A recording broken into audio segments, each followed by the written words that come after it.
Good morning, Wildcats. Today is Friday, April 17th. I'm Francis Lewandowski. And I'm Genevieve Jaguar, and it's National High Five Day. Stay tuned in for a special edition of PTI. Welcome to WCTZ News.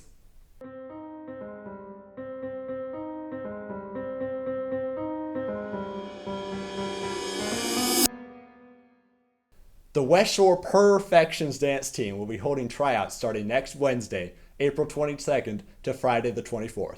No past dance experience is necessary. Anyone interested must attend all 3 days. Please email Ms. Mannion with any questions. Green Gables is hosting a volunteer picnic this Sunday, April 19th from 2 to 4 p.m.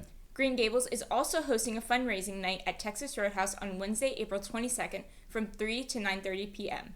See the flyer on the Community Service Bulletin Board or Ms. Spellbush for more information about any of these opportunities. Now, let's head over to Jack and Drew with PTI. But I'm Jack Grimison. And I'm Drew Newland. And it's a beautiful day at the FSPA State Convention where we're going to be talking a little bit about a college sports executive order, public and private schools affiliation within the FHSAA, and finally we're going to round it out with some talk about Major League Baseball in Florida.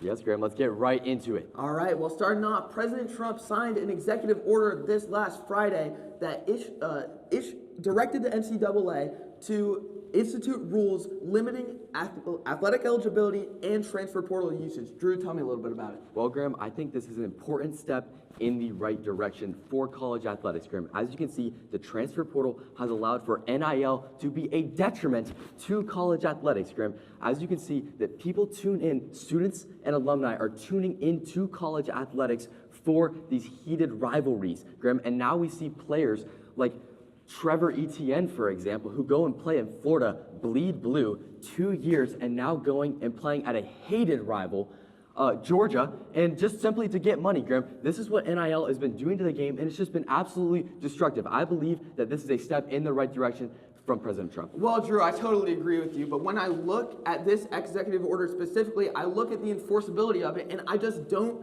think that it has the power to actually do anything in the college sports realm because the NCAA is the governing body that actually is going to constitute the bylaws of college sports. And when I look at a case like that of Trinidad Chambliss at Ole Miss QB, where he just won a state Supreme Court case to protect his 6th year of athletic eligibility, I see that it's really, really hard to curtail the ability of these college athletes their players' rights. I also think that when we look at it today, it's really hard in the NIL era to stop the transfer portal and to stop the ability of them to protect their athletic eligibility. That's very true, Graham. And continuing on this train of NIL and transfer portals, let's move over to a big question, Graham. Should public and private schools be competing against each other within the FHSAA? And personally, Graham, I believe that they should be competing in 2 separate conferences. Well, why is that, Drew? Well, Graham, as you can see with this NIL and transfer portal stuff, that has seeped its way into high school athletics. I mean, come on, Graham. This is absolutely unacceptable. We see these private schools forming these super teams and competing against just public schools that are using players that are only within that local area. This is just a detriment to high school athletics. Graham, I have a testimony to this, and I've been frustrated by this, by losing to a fully artificially made team of players full on scholarships by 2 points in a district final, and now that team, led by Caleb Gaskins, is now playing at Columbus and getting an even bigger bag. That's just unacceptable. Well, Drew, I see what you're saying, but when I think about high school sports, I think a little bit about the American dream and equality and opportunity. I think that whenever you see 2 high school sports teams step on a field, you know that it's all going to come down to what they can do, and they have an equal chance to win no matter what. I think to deprive the ability of public and private school athletes to play against one another, you're taking something away from the soul of sport itself. But anyways, Drew, on to our last talk. We're bringing it back to the FSPA State Convention, where the hottest topic of the hour has been whether Major League Baseball is a good if Florida is a good place for Major League Baseball. Drew, tell me your take on this. Well, Graham, I personally heard this buzzing all around this FSPA State Convention, and there's one simple answer to this question: no.